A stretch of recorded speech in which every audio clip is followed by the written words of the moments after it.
right. We are live. Hello to everyone. My name is Hannah Hunstead. I'm the Director of Marketing at 80/20 Endurance, and I'm so excited to welcome you to our third The Endurance event. So it's our third annual event, third year in a row, and we changed things up a little bit this year. As I'm sure you know, tickets were all free. We decided to break it up into evening sessions if you're in the US or in our time zones over here. So sorry to all the folks in Europe, but we will share the recordings with you within about a month. So I just wanted to welcome you and thank our sponsors too. Obviously, 80/20 Endurance is a sponsor. Also, Velocity. We have an interactive cycling community online now where you can do most of our cycling workouts with a coach.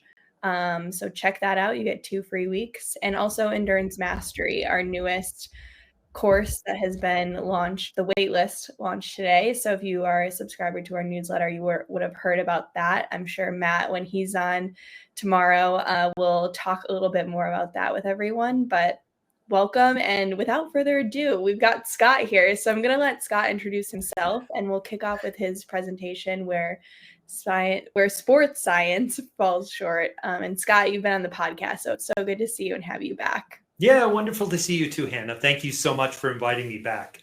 I'm very excited to get to kick off the event. And I'll tell you just briefly about myself. I'll tell you a little more at the end, and I'm happy to field questions about that too. So I have lived 2 parallel lives for like the last, 40 years, most of my entire adult life. One is an amateur endurance athlete doing everything from running and then triathlon, cross-country ski racing, bike racing. I only cross-country ski race and bike race these days, but miss running fondly. I have a knee that won't allow for it. In parallel with that, I was trained in neuroscience and psychology. And I happened to be trained at a time when there were a lot of exciting things going on that allowed us to really begin to look at the human brain in action. And I was fortunate enough to get in to functional brain imaging in the 1990s when it was first starting to kick off. And so I'll show you a little of that in a moment, but that's been a fantastic opportunity that allowed me to really see how we transform our thoughts into actions and really look at the biology of that. And so my talk today is shaped by both of those parallel lives that I've been leading. I'll be speaking to you as someone who is an athlete, who's now doing a lot of coaching with other athletes on the mental performance side and some coaching of coaches and teams. And as someone who's spent, the last 30 years as a working cognitive neuroscientist or psychologist with specialization in neuroscience. So those 2 things really inform the work that I'm doing now. I started my own business a year ago called Cerebral Performance with the intention of helping to put better tools for the mental and brain side of performance into athletes' hands at all levels, at all stages of their development. And took early retirement from my career, got myself out of the basement of the laboratory, out here into the sunshine. And I'm speaking to you from Fort Collins, Colorado today, where I spend a lot of my time. So without further ado, I guess you could, Hannah's being my slide control person. Yes. So Hannah, I guess we could pop that first slide up. Okay. Going to try this. All right. So kind of a bold title, Where Sports Science Falls Short. And you'll be hearing from some sports scientists as the meeting goes on. And I'm going to give you my perspective about what I think sports science in its traditional form is missing. And I'm going to try to give you a real flavor for why I think that matters to you as athletes and perhaps as coaches. So Hannah, if you'll hit the next slide, let's have a little fun. So I'm going to assume that everyone here does some running. Even the cyclists and multi-sport athletes obviously are doing running. I want you to look at this picture, this beautiful scenery. It looks kind of to me like maybe Northern California, could even look a little bit like some of the trails around here in Fort Collins. But I want you to imagine that you're on that trail. And I want you to imagine as you're sitting there in your seat, what it would feel like for your body to run down that trail. I want you to really, as much as you can, embellish that feeling. Think about what your feet would be feeling as they're hitting that trail surface. You're controlling your stride length. You're kind of starting out at a nice easy jog, and you're kind of building up into a more natural and efficient running pace for your workout. Really try to think about that, okay? What we're not doing right now is easy to think about, right? We're not running. We're not actually running, but we're engaging this machinery that we have in our brain to think about all the sensations and feelings that would accompany being in this fantastically beautiful environment, getting to run on this trail. I'm feeling a little heartbroken that I can no longer run on that trail. And here's why I'm asking you to do that. Hannah, if you'll pop us to the next slide. One of the things that I've been interested in for a long time is what's actually going on when we're imagining actions in the world, like running down that trail. And I had the good fortune, as I was mentioning to you, to be able to have a scientific career looking at questions like that. So what I'm going to show you here is some data from my laboratory. It's actually really old data. It was really early on in my career in brain imaging when I did this. You're going to be looking down at a human brain in a functional magnetic resonance imaging machine. You're not going to see the machine. You're just going to see the brain. And you're going to be looking as though you're looking at the little schematic picture, right? A bird's eye view of the brain. The face is going to be pointing to the top, the back of the head to the bottom. And what you're going to be seeing are the patterns of activity in that brain that have been color-coded to give you some indication of the timing at which they're becoming activated while people are imagining a movement. Now, in the context of magnetic resonance imaging machines, right, they're really small and confining.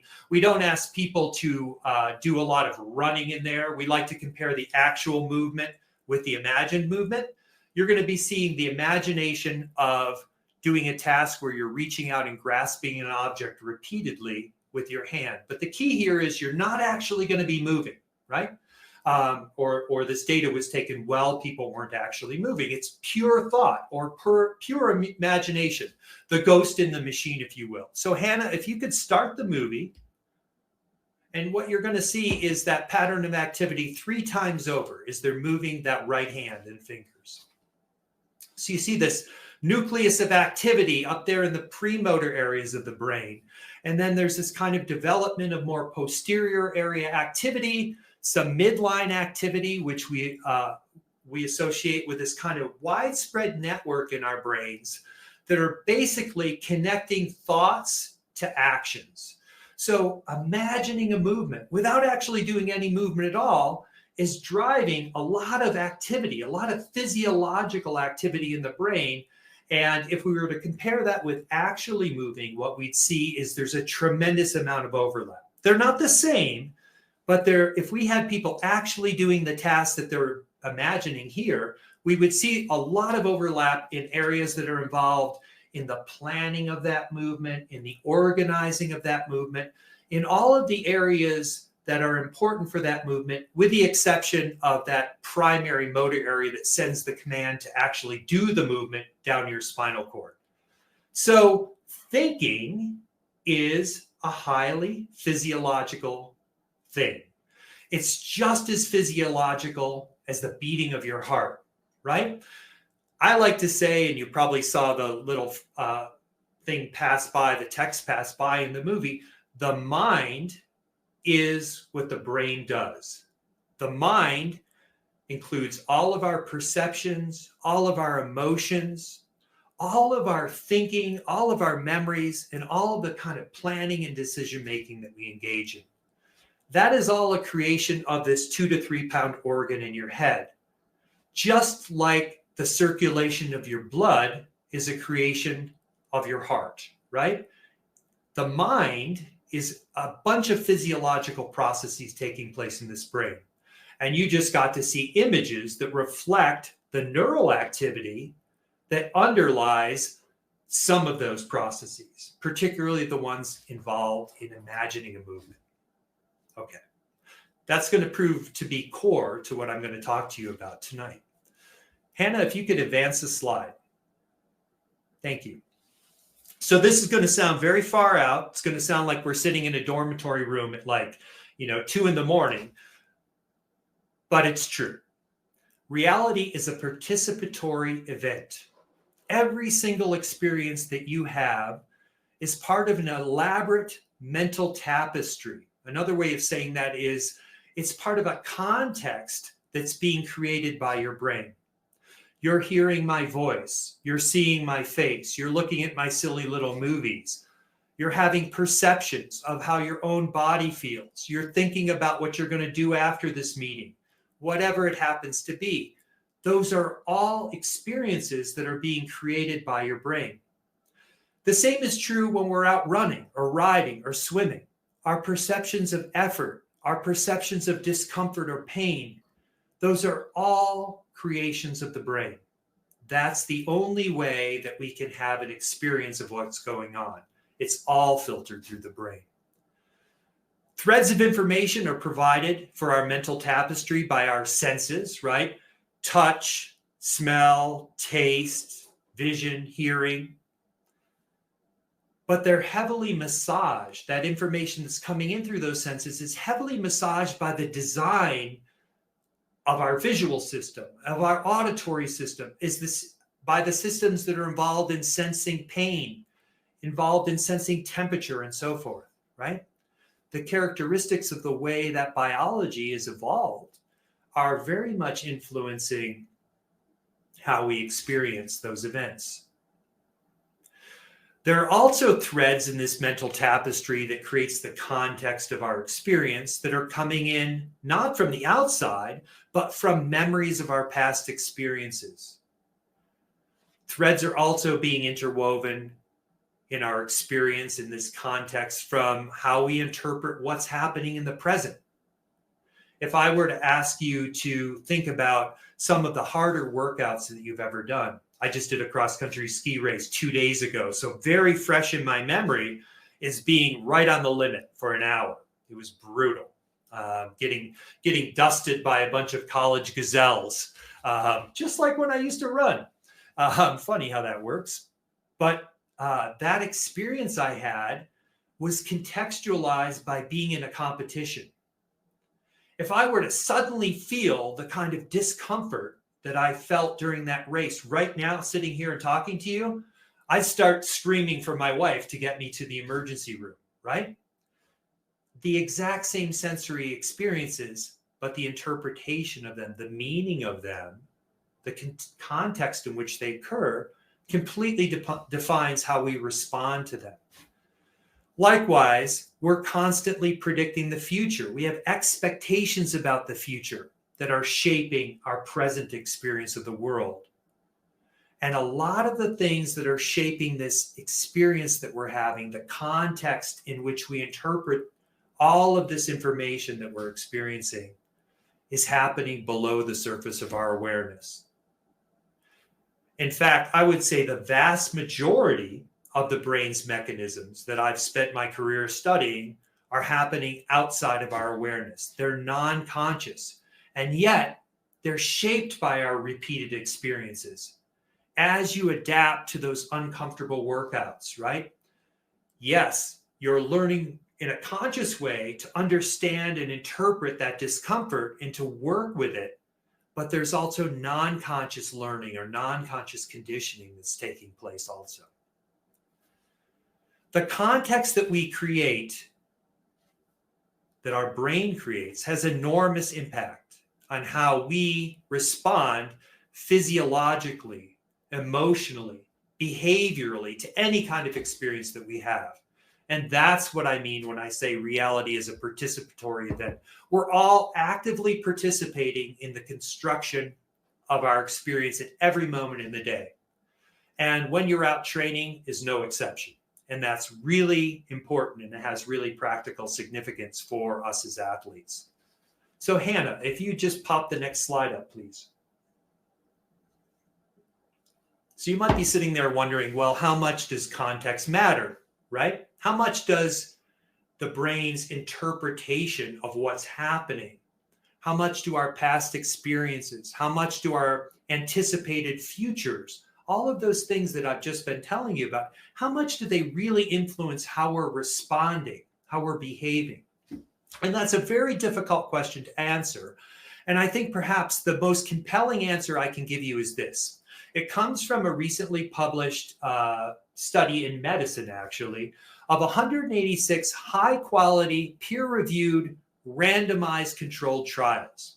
So if we look across all nearly 200 of these clinical trials, looking at pharmacological treatments or drug treatments, behavioral treatments, physical treatments for various kinds of conditions, right?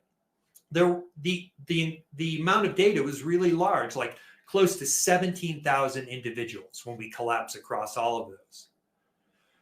And the kind of measures to assess how much context mattered were things like patient reports. For example, their self-report of the pain they were feeling, or levels of anxiety, things that we don't have objective blood tests for instance, right?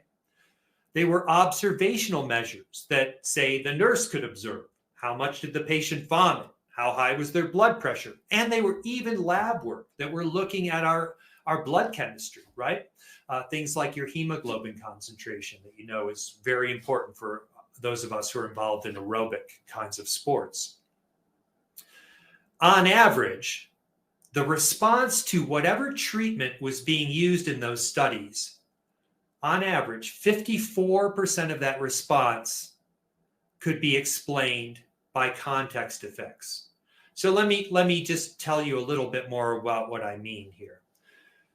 That context that I was talking about, that the brain is creating by how it interprets what's happening to you, how it massages and weaves that information that's coming in through our senses within the context of our present day situation, our past, our anticipated future.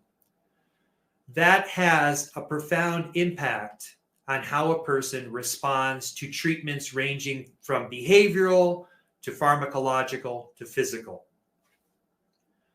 So I'm going to pose a question to you, and I've graphed that kind of composite data over here, the orange part being the size of the amount of the treatment response that's due to these context effects, these psychological or brain-mediated effects, relative to the direct effects of the treatment. And you can see that it's slightly bigger. It's that 54% versus the 46% on average across all these trials.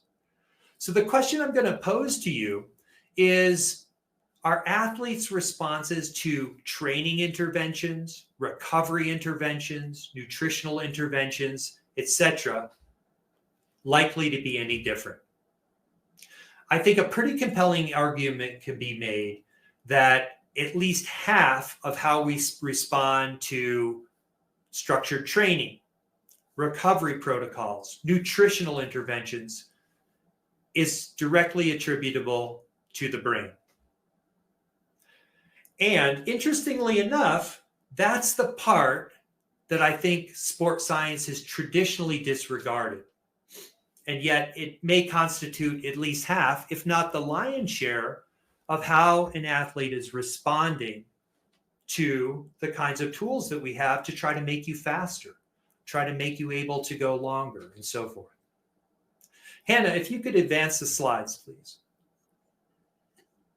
So here's another way of thinking about this, kind of capitalizing on this idea out of medical science and trying to bring it at least as something to cause us to question whether we're missing something by ignoring the brain within the context of traditional sports science.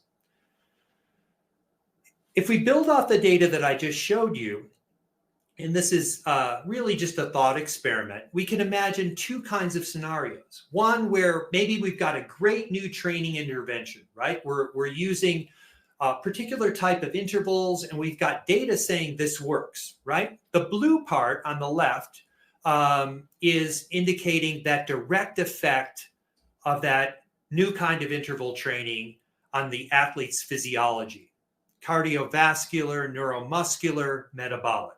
Okay.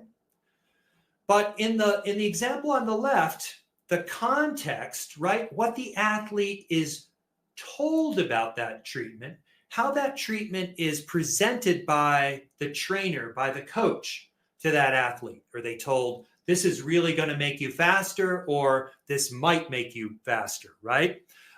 Do they understand why they're doing this? Do they have a good appreciation for the potential outcomes that they're going to get from the treatment? Those kind of contextual things are just left to chance, right? They're not capitalized on. There's no structured approach to setting the stage in which the treatment is delivered.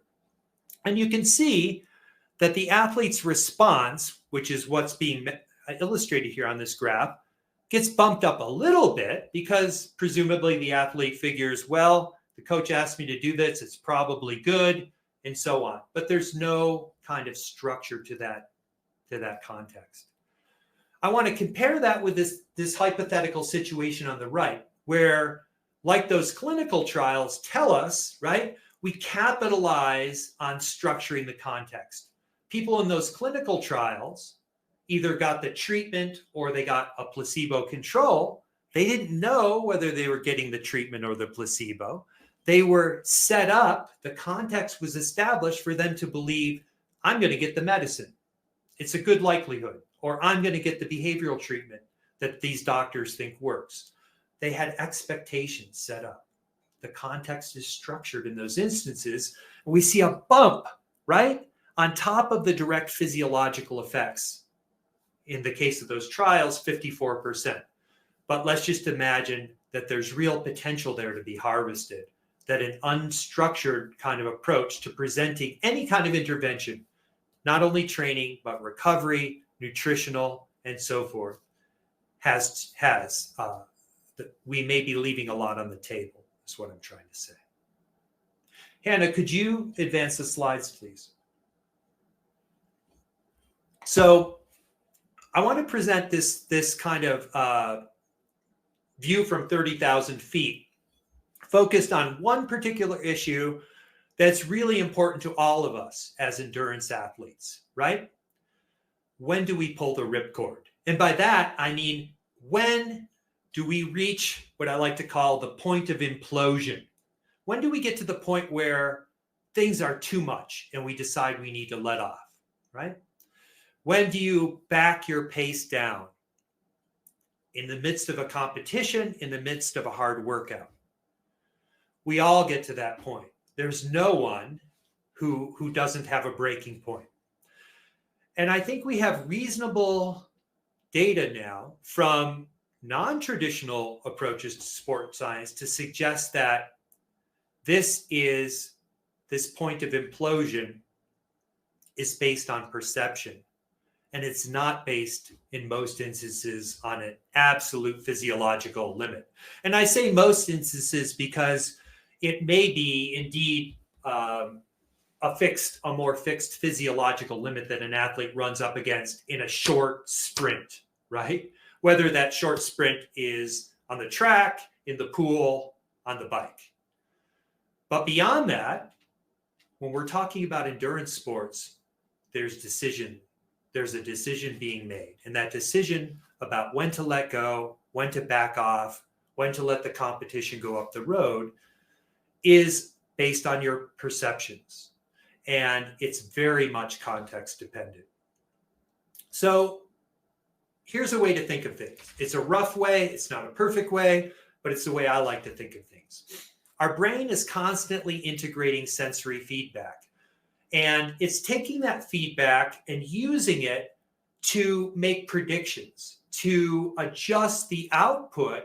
And you can think of the output as our running, our biking, our swimming, constantly adjusting that in a feed forward or anticipatory way to ensure that we're going to get to the finish line or get the most out of ourselves.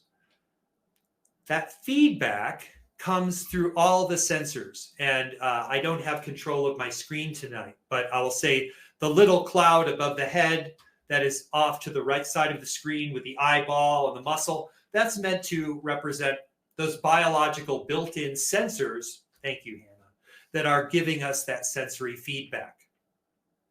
But in addition to that, in this modern era that we're all doing our things in, we're getting other sorts of technology now that are giving us interesting feedback to physiological processes that we don't have, that we haven't evolved biological sensors to give us real-time data on. Things like core temperature, things like power output, things like glucose, continuous glucose monitoring. So that is also being combined with the information from our senses in the weaving of that mental tapestry that creates that context. And there are other things too. I bet I can't see you, or I'd ask you to raise your hands and indicate to me, but probably like me, most of you are on Strava, and maybe you're on some other kinds of social media that shares your workouts and performances. Well, that's represented in the question mark, right? There are other sorts of considerations that are shaping the context. Zwift, or indoor cycling, is an interesting one. It's very hard to go on there and do a gentle, easy recovery ride because there's always somebody who's fit, and it's very hard to be disciplined enough not to want to catch onto their wheel, right? And get in this kind of competition when you should be going easy. It's very hard to go out for a ride and know that that ride is going to be shared on your Strava and stick to whatever easy recovery pace you were intending. Those are also figuring into the context that our brains are using all of the time to shape our behavior or to control our output. The important thing that I want you to take away is to understand that our limits, for the most part, are based on perception, and they're not based on absolute physiological limits. That's not to say that there aren't absolute physiological limits, but when we're talking about endurance sports, the context is what helps establish when we decide to pull the ripcord, when we decide to ease up. And that context is malleable. And this is where the kind of work that I'm doing with athletes comes in. So the first thing to point out about this malleability of the limit is that it can go either way. You might think, oh, that's good. We can do things to up the limit and get more out of ourselves. And that's true, but we can also do things in the other direction. We can also do things that would help to decrease that limit. An example of that would be when we're performing in an environment where we don't feel comfortable and safe. We know, for example, if we bring people in the lab and create an anxiety-provoking kind of situation, maybe we give them some very tough mental tasks to do, their ability to just tolerate a little painful stimulus that we might be able to administer safely in the lab, like dunking the hand in ice water or something like that, their tolerance for that kind of pain goes way down.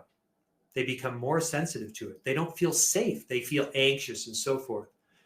You and I as athletes have to respect that as well. The context that we're creating has a lot of ability to influence what we're going to be able to get out of ourselves. We know from research that there are feedback manipulations that influence what we can get out of ourselves. Deception. Bunch of studies, the ones I know most about are in the cycling world, where it's easy to put someone on an indoor ergometer and manipulate things like slightly deceiving them about the amount of power they're putting out, or slightly deceiving them about the speed that they're going and so forth. And what you see when you do that is people can behave at a supranormal limit or a supernormal level. They can exceed what would appear to be their maximum. And that's further evidence that the brain is really what's setting the limits here.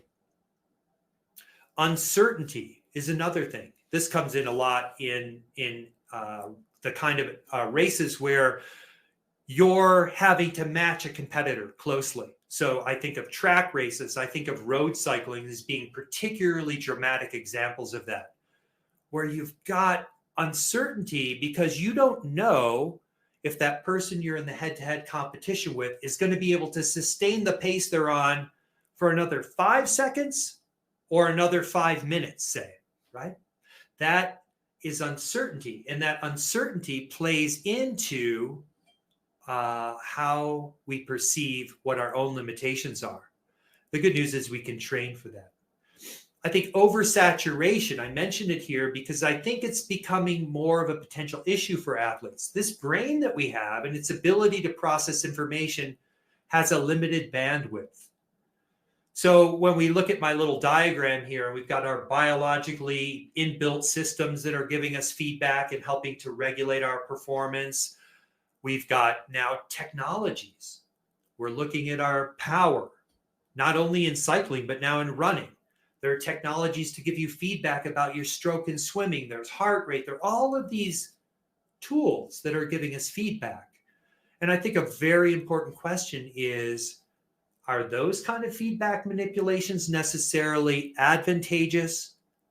Or are there situations in which they're oversaturating us, chewing up that bandwidth that we have and maybe causing us not to get the best out of ourselves? And I think that there will be important research to come out in the future that is going to have to address those questions as we continue to embrace technology, but we also need to do it mindfully and consider how much is too much for this biological machinery that we have.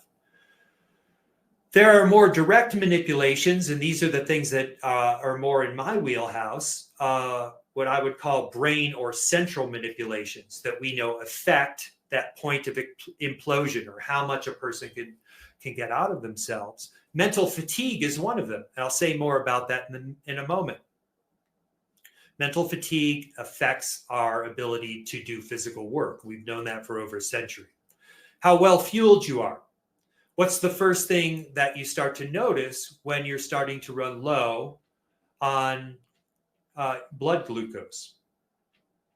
You start to feel moody, right? You start to feel maybe a little sad, a little hopeless.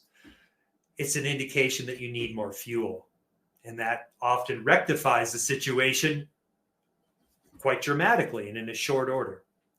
Our anticipated endpoint matters. How long we think we have to tolerate this. Our familiarity with being in that kind of situation.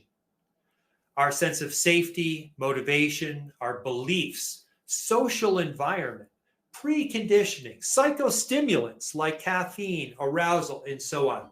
The list of things that push around that point is very large. All right. If you could advance the slide, please, Hannah. So I'd like to end by talking about a couple of practical things that I'm asking my athletes to do and that you can try for yourselves. I don't have a lot of time to go into the details about how to do these and so on. And if you're interested in that, you can contact me.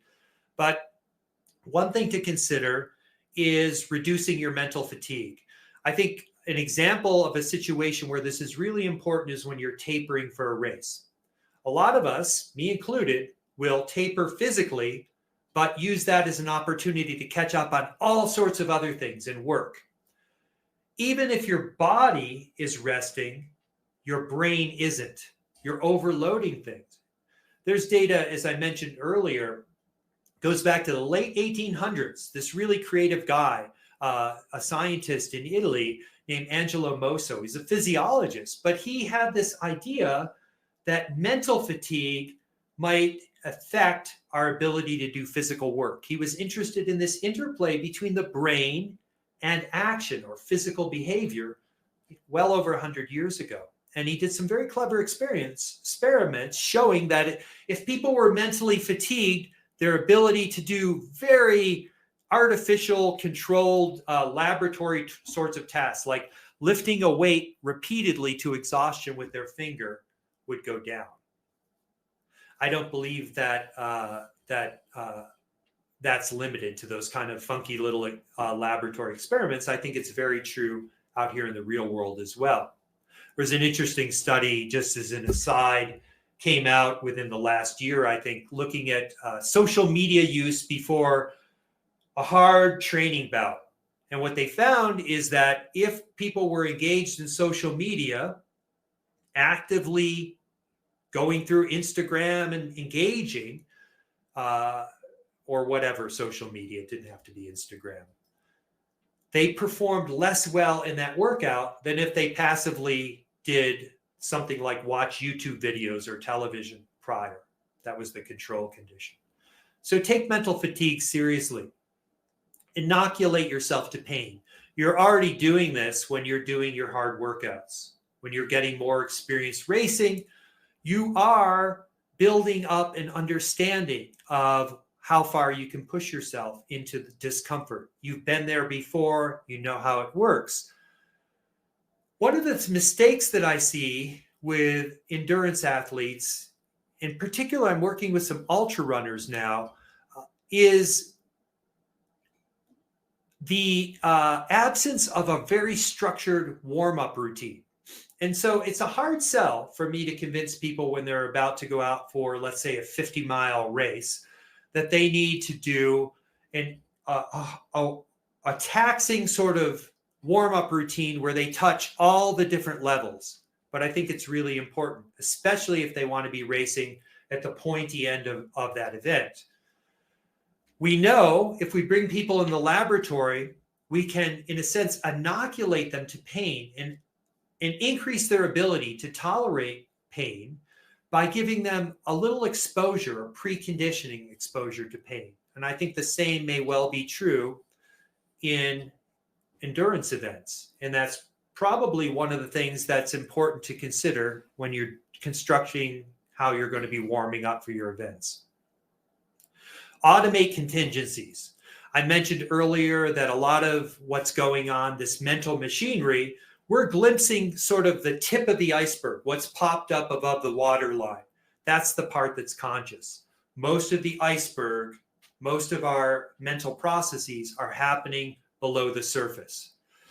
How can we harness those functions that we're not conscious of? Well, we can start to do things like automate contingencies to minimize the demands on the conscious mind. What I mean by that could be something as simple as using if-then statements. Instead of just setting goals for yourself in your next event, start to think about all the possible things that might go wrong. Reasonable. You don't have to go crazy. But there are certain things that have a reasonable likelihood. If you're a triathlete or a cyclist, you might get a flat. If you're doing an open water swim, triathlon, you might get kicked in the face and lose your goggles. You don't just have to rely on solving that problem consciously in the moment. You can program that. You can automate how you're going to respond to those situations in advance. If I get kicked in the face and my goggles are down around my neck, then, and you can think about what you want that to be. It might be stop, tread water, get your goggles back on, or it might be keep on going and swim without goggles, in which case I would truly recommend practicing that. It's a good skill to have. Some of us are old enough to remember swimming without goggles in the beginning. It's not a lot of fun, but you can do it. Having that, if this happens, then that's what I'm going to do, how I'm going to respond. Automating that so you don't have to be making decisions in the moment when you're tired, when you're anxious, when your competition is moving away from you is vitally important. So don't just think about goals. Think about specific ways you're going to overcome obstacles and turn them into opportunities. Embrace uncertainty. Most of us go out and we do, let's say, we head over to the track and we're going to do some quarter miles. Or 400s. Or we're going to do some interval work out on the road on our bicycles. And we're going to do, 3 minutes on, 3 minutes off, 3 minutes on, whatever the structure of the intervals might be. Those are super predictable. Races don't happen in certain and predictable kinds of structures like that. I think, and I'm working on this with my own athletes, I want them to be able to function under conditions of uncertainty. So rather than saying, we're going to do this very structured sort of workout, let's create some workouts that are very uncertain, where you don't know how long the interval is going to last. Of course, you have some parameters, but within those parameters, you're not sure when you're going to get to let up. That is a much closer simulation to what it's like to go into a head-to-head competition with somebody. Embrace the uncertainty. Get creative. Think about ways that you can introduce uncertainty into your training. Make it more like the events that you're training for. Override your inner critic. Wow, wouldn't that be great? If you could stop that little voice in your head from kind of raking you over the coals in the middle of your event or the night before. Well, there is actually a way that you can do that. There's a very quick fix for that, and it is to start talking out loud.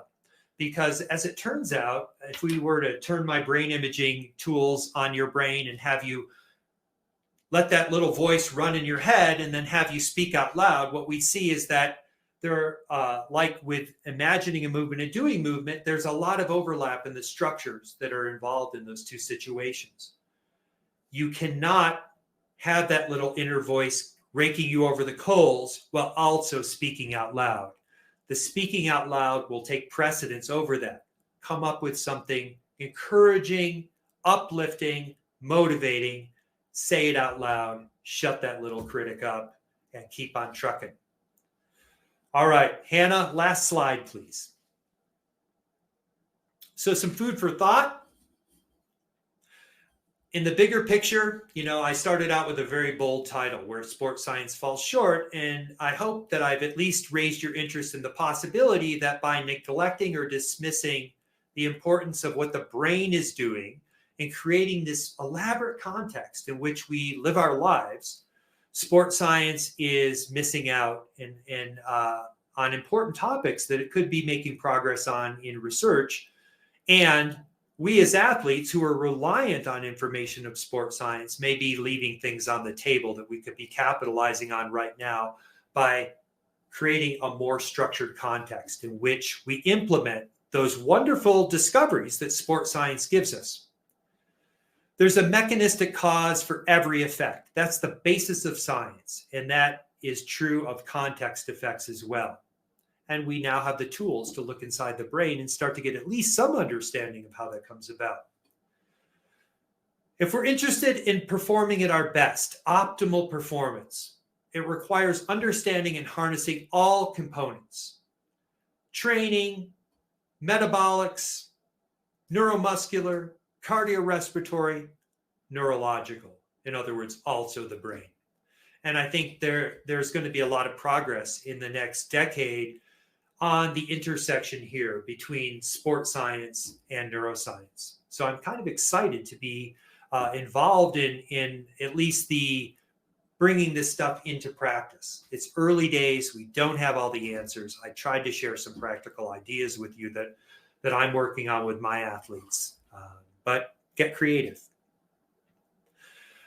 One thing I'd like you to understand is that the mental skills that you need to perform well, based in the brain, they're no more a byproduct of training than speed is a byproduct of just swimming around, pedaling around, or running around. No modern coach, in fact, if you have a coach that tells you this, you should probably look for another coach, is going to tell you, oh, you want to get faster on the bike? Just go out and ride around more. You want to get faster at running or swimming? Just go out and swim more or run more.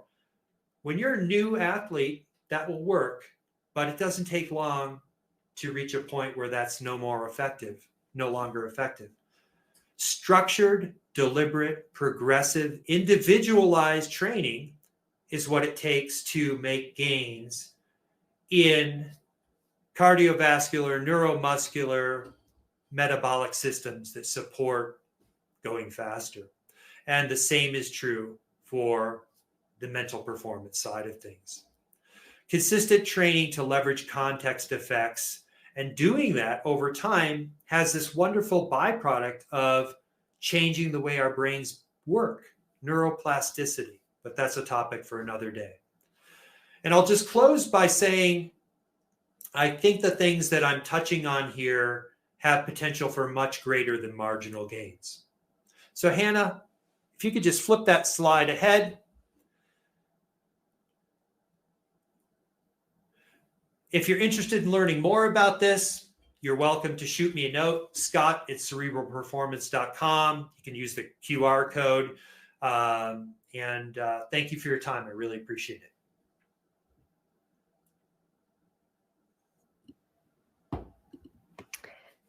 Thank you, Scott. I've just let everyone know in the chat that you can submit your questions either in the chat or in the Q&A section of to the right of where you're seeing us, I believe. That's where everyone else can see it. So thank you so much for the chat. And I love the QR code at the end. I got to use that one. You know, coming from me, it's especially dumbfounding because I ran this $3 million machine and did all this stuff, but I'm like the least technical guy in the world. I'm very low tech. So that was a major accomplishment for me. Thank you for appreciating it. I do. Yeah. Coming from the marketing side, I do appreciate it. If anyone has any questions, please fill them in. But Scott, if you wanted to touch on a little bit more, one thing that I found interesting, you said you didn't have enough time to chat about it, but it was slide 8. I know you can't see it, but it was turning the obstacles into opportunities. If no one has questions, if you wanted to speak more on any of those bullet points, I can share that screen again and we can discuss that. But I know we've got people out there, and if you have questions, now is the time. I know Scott is very responsive via email. I can give him the credit of that, but if you've got him live now, so ask your questions. But if not, I'm just going to share my screen back again, and so I found that interesting, and I know we've got coaches here, so this could be a huge help for them. Yeah, so just while Hannah's bringing that up, I'll just say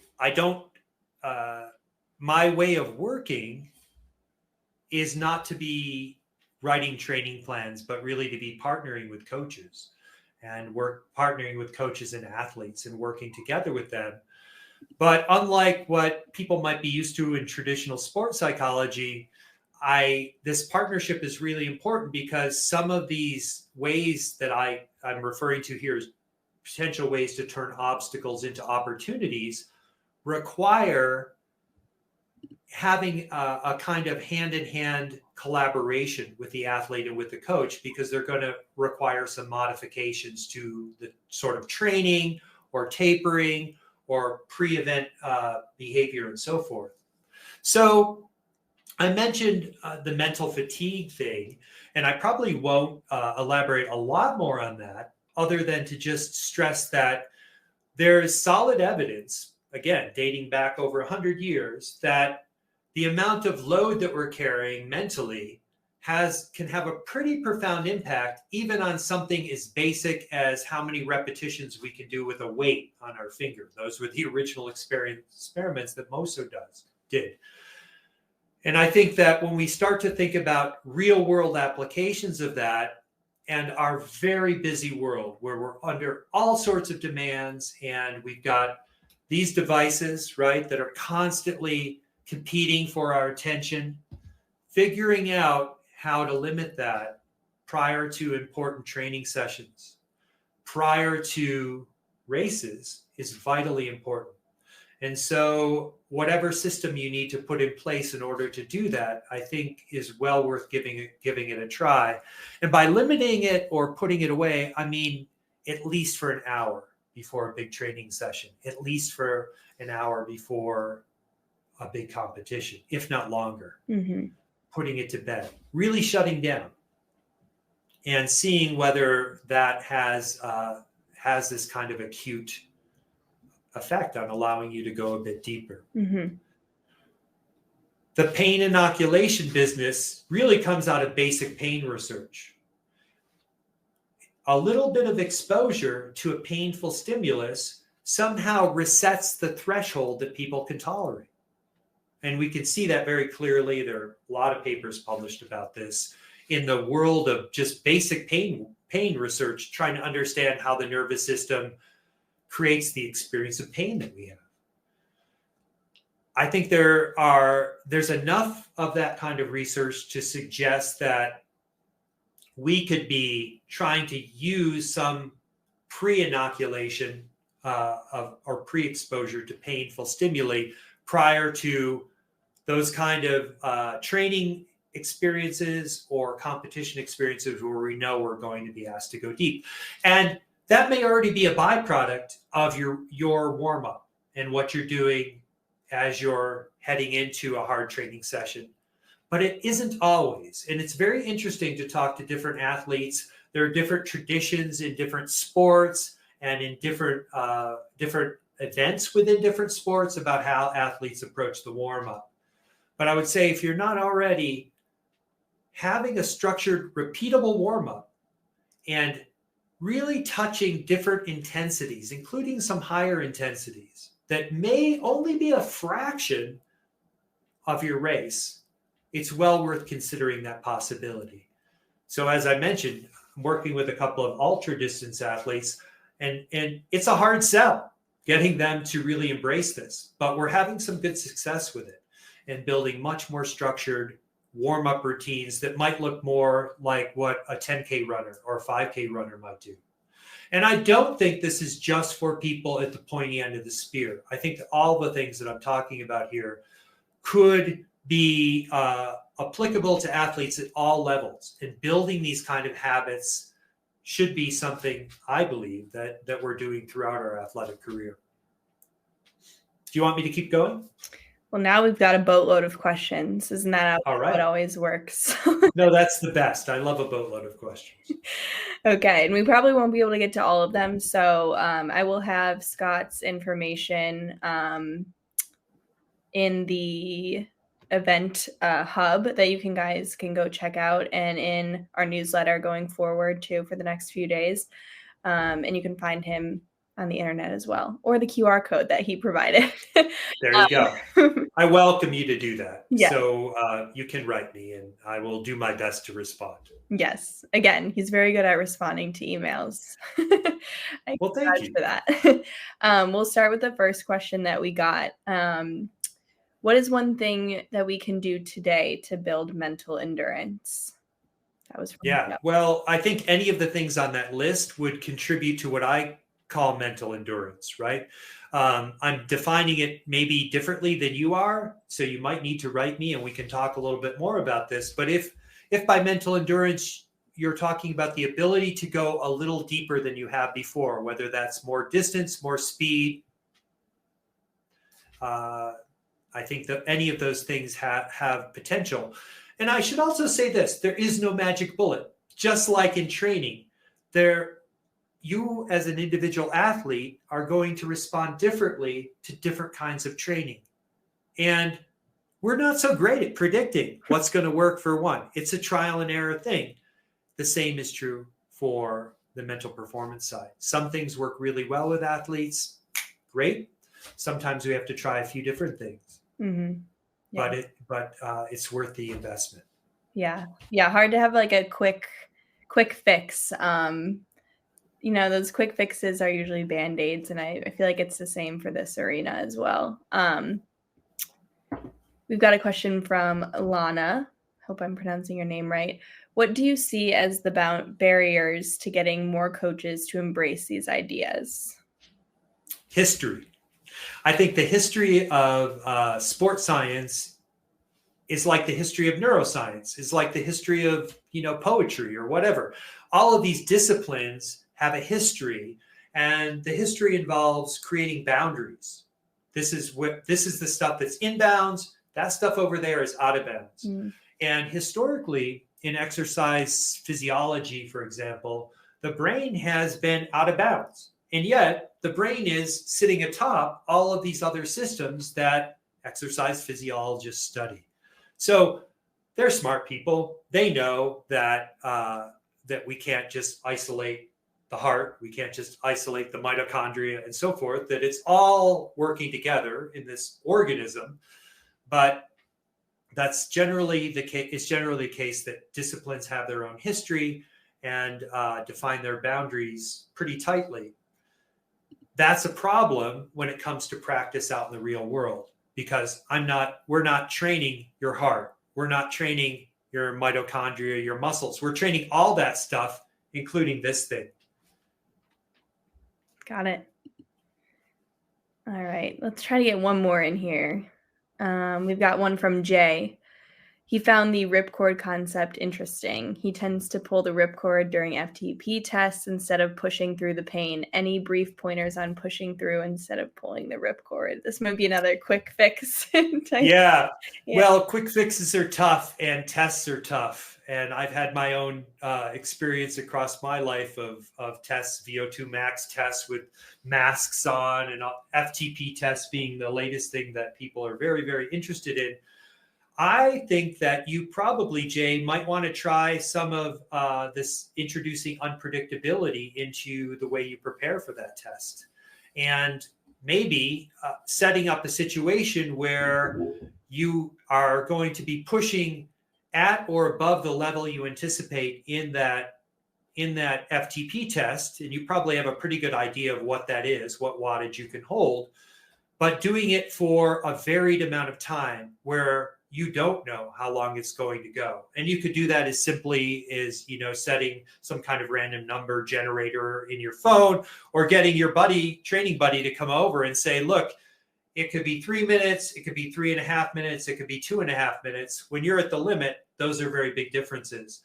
And starting to get comfortable with the unpredictability and the discomfort in that way might be a breakthrough for you if you're using just traditional intervals that have very structured time on and off. Give it a try and let me know how it goes. And if you want other ideas, reach out. I'm happy to chat with you about that. Oh, Hannah, we can't hear you, or I can't hear you. There we go. Sorry, that was, nice. That was my fault. We've got about 1 minute left, so let's see if we can do one more. Yeah. JW, I've heard the phrase embrace the suck and it won't be so bad. Yeah. Bullet point number 2 on that slide is, to practice a little bit of that pain. What are your thoughts about how much prep an athlete should do? Wow. Now there's a big question. It's going to vary a lot from athlete to athlete and coach to coach. At some point you have to embrace the suck, I guess is one way to put it. You've got to learn to leverage the kinds of things that we've been talking about tonight to move that threshold around. I had a friend who narrowly missed making the 200-yard backstroke in the Olympics for swimming. It's a long time ago. Maybe it was meters. I don't know. But it's a horrible event anyway. And what he said to me, and I was really working on my swimming in the 90s when I wanted to compete at a higher level in triathlon. And I would swim with his college team. He was a coach at the time. And I said, Peter, does it ever get any easier? This is horrible. Hannah, you're a swimmer. You know all about this. That was actually my event, so I can attest. Yeah. Oh my gosh. Okay. So you really know the deal. Yes. And he said, nope, it's just as horrible, but you go faster. So I'll leave you with that. Yep. If you want to talk about more specifics and ideas for how you might learn to embrace the suck better, I'm more than happy to do that. I'm having a lot of fun having broken out of the laboratory for this latter part of my working life. And so I'm more than happy to chat about these things. Thank you, Hannah. Thank you for everyone in the audience for the time that you've been willing to invest. And I hope you enjoy the rest of the meeting. It's going to be great. Thank you so much, Scott. And to everyone watching, we've got one more session starting in just a few minutes. I just got to hop over there. We've got Ben Canute and Jim Vance. And Scott, thank you so much. It was great having you on the podcast. So if you guys want to learn more about Scott, definitely listen to that episode. I'll find some way to kind of summarize this event in a future newsletter with all your contact information. So thank you so much for joining us, and great presentation. And to everyone in the audience, I'll see you in the next room. Have fun. Bye. Bye.